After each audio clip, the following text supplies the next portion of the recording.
Hi everyone, welcome back. So in this video, I'm going to share with you how to remove levels from your Fibonacci retracement on MetaTrader 5 mobile app.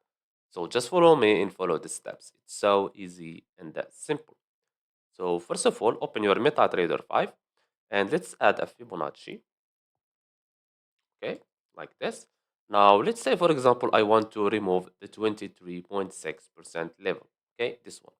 All you have to do is click on your chart any place, click on this icon, click on your Fibonacci, then go to level here at the bottom, click on it, and choose that level.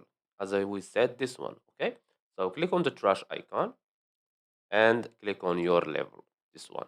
Now click on the trash icon again, like this. Let's go back and make sure you click on save here. Make sure you do that. Like this, let's go back. And as you can see, the 23% level has been removed. That's it. So I hope you found this video helpful.